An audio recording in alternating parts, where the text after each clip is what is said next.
My husband handed me divorce papers, already filled out on his end. "If there's anything you don't like, feel free to adjust it," he said with a smile that oozed confidence, as if he couldn't possibly be wrong. Looking at him, I couldn't believe this was the same man I had fallen for years ago during our office romance. Back then, I never imagined I'd one day want to wipe that smug smile off his face. I'm Sally, a working wife married to Tatum for 3 years now. We don't have children yet. And while our marriage isn't terrible, it's far from great. Lately, Tatum has grown increasingly lazy and unhelpful, refusing to contribute to the household. While I believe both spouses should share responsibilities, he insists that housework is strictly a woman's job. It's not hard to see where he gets it from. Tatum grew up coddled by his parents, and his mother's influence is particularly strong. They have this outdated mindset that continues to shape his views, and by extension, our marriage. When you marry someone, the type of mother-in-law you get can either add to your happiness or completely disrupt your life. It's like a roll of the dice, and unfortunately for me, I didn't get lucky. "Sally, can't you make a decent meal?" Another fail today, my mother-in-law sneered one evening. I had stayed late at work to finish a meeting and didn't have time to prepare anything elaborate. On the rare nights I do leave work on time, I always make the effort to cook properly. What kind of wife doesn't have dinner ready when her husband gets home? Taking care of the house is more important than your little job. Every good woman knows that, she added. Hearing her outdated and condescending comments makes me feel like I've been transported back to the 1990s. Every day after work, my mother-in-law is there, waiting like a shadow. She has a spare key, something Tatum gave her without asking me, so she lets herself in whenever she pleases. I'm too afraid to even ask how early she shows up. When I get home, she's ready with a barrage of criticisms. From the state of the house to the quality of my cooking, nothing is ever good enough. Honestly, if Tatum keeps eating like this, it's going to ruin his health. That's why I have to come over and cook when I can. My poor son, stuck with such a disappointing wife, she sighs dramatically. No matter what I say, she dismisses it like I'm not even worth listening to.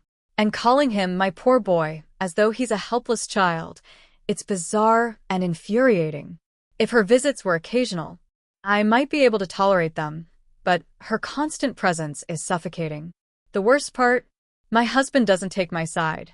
Instead, he laughs off her behavior and refuses to intervene. If she insists on coming over every single day, the least she could do is lend a hand. But no, my mother-in-law is quick to criticize, throw in sarcastic remarks, and point out flaws, yet she never bothers to help with anything. On top of that, she has a habit of taking food from her home. "I'm so tired today. I'll just take this meal to go," she announced one evening, casually reaching for the dinner I had prepared. "Wait. If you take that, there won't be anything left for us to eat," I protested. "That's why I keep telling you to come home earlier and cook properly. But today, I just couldn't." "Stop making excuses," she cut me off with a dismissive wave of her hand. "Hurry up and cook something fresh for my dear son. I'm taking this. Oh, and I'll grab those strawberries from the fridge, too. Bye now." "Hold on. You can't just take our dinner without asking," I shouted after her, but it was too late. She was already on her way out. What infuriated me even more was how my husband just sat there, saying nothing. I shot him an angry glare. "Why aren't you saying anything? She just took our dinner." "It's not a big deal," he replied lazily. "It's just a little bit." "It's not just a little bit. She took the whole thing," I snapped. "Then hurry up and make something else." "I'm really hungry," he said as he walked off to flop down on the sofa in the living room. I was left speechless, trembling with anger. "At least pay for takeout," I screamed internally, seething at the sheer audacity of both my husband and his mother. I was beyond fed up with my mother-in-law barging in unannounced every day, disrupting our home and taking whatever she wanted. But then, on one of the rare days she didn't show up, something felt off. It was eerily quiet when I got home from work. My husband, who should have been home before me, was nowhere to be found. Even though I was craving peace, I couldn't shake the feeling that something was wrong. That's when I opened the fridge and realized what was missing. The steak. The expensive cut of steak I had treated myself to on payday, carefully stored in the freezer for a special occasion, was gone. I knew exactly who was behind it. Without wasting another second, I grabbed my bike and pedaled furiously, frustration and determination fueling every push of the pedals. While I rode, I kept an eye on the streets, still trying to stay cautious despite my urgency. Arriving at my in-laws' house, I burst through the door without hesitation. Though rude, it was no worse than how my mother-in-law often barged into my home uninvited. The house was eerily quiet, yet I could feel someone was there. My suspicions were confirmed when I walked into the dining room. There it was, my steak, or at least the remnants of it. The package lay discarded on the table, the meat devoured, with scraps scattered around, as if mocking me. I screamed, unable to contain my frustration. My mother-in-law, my husband, and even my father-in-law turned to look at me, their faces a mix of surprise and confusion. "Sally, what's wrong? Why are you barging in like this?" my mother-in-law asked with a fake innocence that only fueled my anger. I storme over. Snatched up the empty tray and glared at them. This is the steak I bought. Did you eat it without even asking me?" My mother-in-law smiled smugly. "Oh, that? It was delicious. Thank you." Her casual response made my blood boil. It's not about whether it was delicious. I bought that steak to share with my husband. You had no right to eat it. "Oh, stop being so dramatic," she said dismissively. Tatum had some too. I turned to my husband, desperate for some support. "You ate it? Why didn't you stop them?" He shrugged and grinned, as if this were all some harmless joke. "I did get to eat some, so it's fine. We can always buy more." "That's not the point," I snapped, but my words fell on deaf ears. "Why are you making such a fuss?" my mother-in-law chimed in again. "Next time, just get a bigger piece of meat, so we can all enjoy it." Her nonchalance left me speechless, exhausted. I turned to leave, not even bothering to argue further. As I walked out the door, her voice followed me. "And don't come barging in here again, Sally. It's rude." I clenched my fists, biting my tongue to keep from yelling. My husband remained behind, beer in hand, utterly indifferent to the chaos. A few days later, I realized I couldn't let things continue as they were. I needed to confront my husband and figure out where our marriage stood. But before I could initiate that talk, fate intervened in the most unexpected way. While out running errands for work, I saw him, Tatum. That wasn't unusual. His sales job often brought him to various places. But this time, something was off. He had told me he was on a business trip in another state. Yet here he was, walking arm in arm with a woman I didn't recognize. I quickly ducked behind a corner, hiding as they walked past. The conversation I overheard left me frozen in place. "Tatum, why are you looking at me like that?" the woman asked coyly. "Because you're so cute," he replied in a tone that made my stomach churn. "Do you really want to marry me?" she pressed. "Of course I do," Tatum assured her, his voice dripping with false sincerity. "I want to marry you as soon as possible." Her next words made my heart stop. "Then will you get a divorce?" "Why are you here?" I asked calmly, folding my arms and leaning against the wall. My soon-to-be ex-husband, Tatum, grinned as if this were a casual visit between old friends. "Sally, don't be like that. We're just here to talk." "Talk?" I raised an eyebrow. "You mean barge in uninvited like you always do?" "Sally, this condo," my mother-in-law interrupted, gesturing dramatically around the room. "It's far too nice for someone like you to afford on your own. Did you use Tatum's money? You need to explain yourself." I laughed bitterly. "Tatum's money? Are you serious? I paid for this place entirely with my own earnings. You didn't even know I was moving out until I left." My father-in-law chimed in, looking around the condo with thinly veiled greed. "It's a great place, Sally. But don't you think it's too much for just one person? Why not let Tatum move back in? After all, you're still married." "Still married?" I repeated with a smirk. Tatum, care to explain why that's not the case anymore? Tatum shifted uncomfortably, the smugness on his face faltering. Sally, come on. Don't be dramatic. We can work this out. It's just a misunderstanding. A misunderstanding? I snapped. You mean your affair? Or the divorce papers you so graciously filled out for me? His parents gasped, looking at him in shock. Affair? Tatum, is this true? His mother demanded. Tatum stammered, his usual bravado replaced by panic. It's not what it sounds like. Sally's just blowing things out of proportion. I let out a sharp laugh. Blowing things out of proportion? I heard you tell her you'd divorce me to marry her.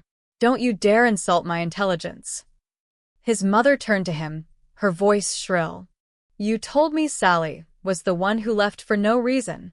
You lied to us. Mom, it's not like that. Tatum pleaded. Enough, I said, raising my hand to silence them. I don't care about your excuses or your lies. I've moved on. I'm done being your doormat. Sally, let's be reasonable. His father started, but I cut him off. Reasonable? Like how you've all been reasonable with your constant intrusions into my life. Like how Tatum's been reasonable by cheating on me. I stepped forward, my voice steady but firm. I own this condo. I pay for it. You have no say in my life anymore. Now, if you don't mind, I'd like you all to leave. They stared at me, stunned into silence. My mother-in-law, ever the last to admit defeat, huffed dramatically. You'll regret this, Sally. Mark my words. Regret leaving a cheating husband and buying my dream home?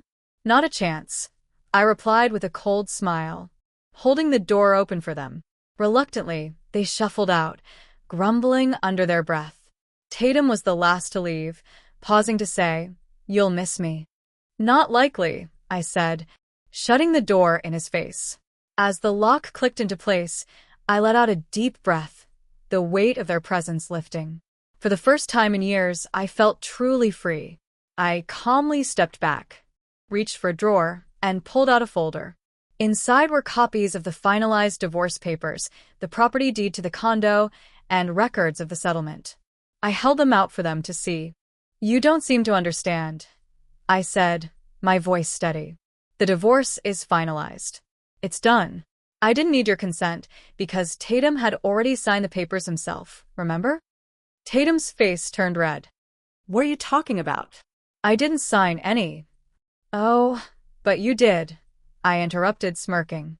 You handed me those papers yourself, smiling like you were doing me a favor. Remember saying, if there's anything you don't like, feel free to use these? Well, I did. The realization dawned on his face as the truth sank in. He stumbled backward, his parents looking equally stunned. And the condo? I continued, holding up the deed. It's mine. I bought it with my own money after I moved out. You have no claim to it, not in the divorce. Not now, not ever. This has to be illegal, my mother-in-law shouted. You tricked him. You tricked all of us. Tricked? I laughed coldly. No. Tatum handed me the tools I needed to free myself from this toxic mess. I just used them. Fine, Tatum snapped. If this is how you want to play it, I'll sue for the condo. You can't just walk away with everything. You'll lose, I said sharply. You never contributed a cent toward this place. The court already saw the records. You'll get nothing. My father-in-law finally spoke, his voice trembling with anger. You're a disgrace, Sally. Family comes first, but you've turned your back on us. Family? I shot back, my voice rising. A family that ridicules me, steals from me, and enables a cheating husband? That's not family. That's a burden. The silence that followed was deafening. Tatum and his parents stood frozen, their earlier smugness replaced with stunned disbelief. You need to leave, I said firmly, pointing toward the door. This is my home. You're trespassing. My mother-in-law tried one last time. You'll regret this, Sally. No one will take you in after you've abandoned your family. I opened the door wide, standing tall. The only thing I regret is not doing this sooner.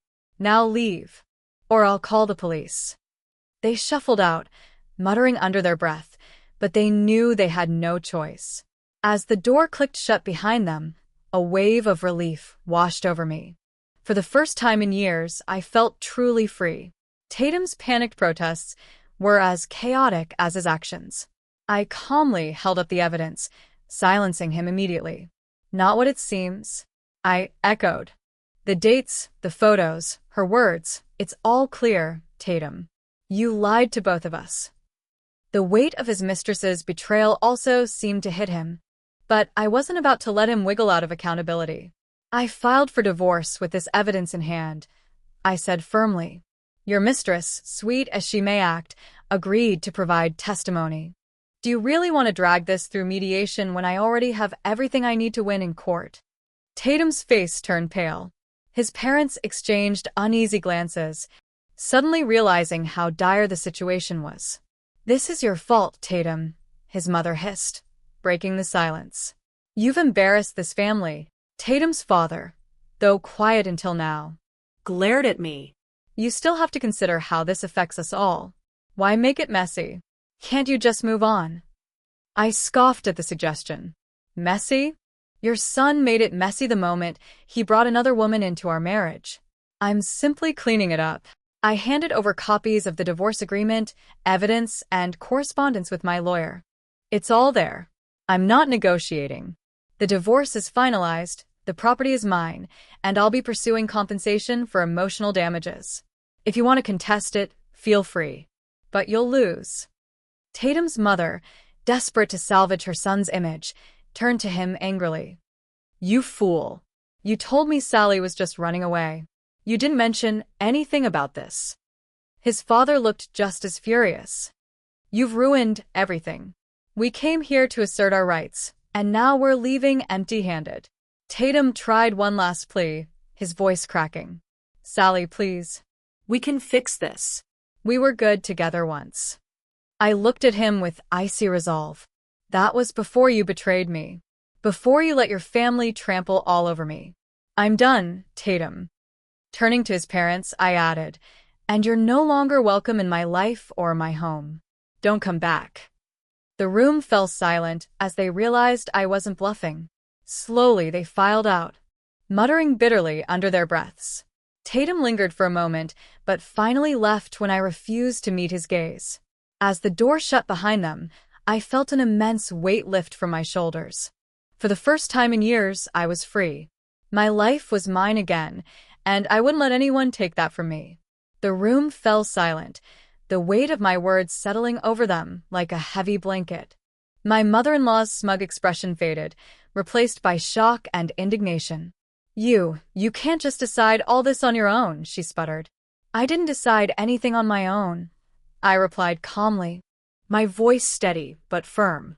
"It's all laid out in legal terms, backed by evidence, and agreed upon in mediation. Your son's actions led us here. This condo is mine. The divorce is already in process, and compensation will be handled legally." Tatum, still slumped on the floor, muttered, "I didn't know it would come to this." I turned to him, my voice cold. "You didn't know? You handed me the divorce papers yourself. Or did you think you could cheat, lie, and manipulate without consequences? You underestimated me, Tatum." My father-in-law, who had remained mostly quiet, finally spoke up, his voice tinged with annoyance. "Why didn't you tell us this before, Tatum? We wouldn't have come here if we knew. Maybe if you'd listened to me or paid attention to how he's been behaving, you would have realized sooner," I shot back. "But it's clear now that I'm not the problem here." My mother-in-law's face turned red with fury. "You ungrateful woman. After everything we've done for you." "Done for me?" I interrupted, laughing bitterly. "All you've done is criticize, demean, and take from me. Don't talk about gratitude when you've shown none yourself." As their accusations turned to incoherent grumbles, I held up my hand. "Enough. This is over. I want all of you to leave now. You're no longer welcome here." My mother-in-law huffed, turning to Tatum. "We're leaving, but this isn't over. Don't think you'll walk away unscathed, Sally." I crossed my arms and stood my ground as they reluctantly shuffled out, their indignation trailing behind them like a bad smell. Tatum lingered for a moment, looking back at me. "Sally, I didn't mean for things to get this bad." I didn't respond, closing the door firmly in his face. For the first time in years, I felt a sense of peace wash over me. My new life was just beginning, free from the toxic grip of Tatum and his family. I turned back to my condo, a space that was now entirely mine, and smiled to myself. They thought I was weak, but I'd shown them I was stronger than they could have imagined. After the divorce was finalized, I felt a weight lift off my shoulders. My life was my own again, free from the toxic entanglements of my ex-husband and his family. The condo, a space I dreamed of and worked so hard to secure, now felt like a sanctuary, a place where I could finally breathe and start anew. As for Tatum, he struggled to adjust to life without my financial support. His mistress, furious that he couldn't afford to cover her share of the compensation, left him shortly after. The reality of his reckless decisions hit him like a ton of bricks. Without me, he was left to fend for himself with a low salary and no savings. It was poetic justice. My ex-mother-in-law, once so full of energy for her daily criticisms, became a shadow of her former self. The shock of losing everything, including her imagined control over me, seemed to age her overnight. She and my ex-father-in-law, now living on a meager pension, returned to their modest home. Rumor had it they were struggling to make ends meet, no longer able to rely on my hard-earned money to fund their frivolities. I made a point to block all contact from them. I didn't need the drama, and I certainly didn't need their pleas for help when their poor choices caught up with them. Instead, I focused on building the life I'd always envisioned. My job kept me busy, and with no one draining my energy or resources, I was able to save up for trips and experiences I'd postponed for years.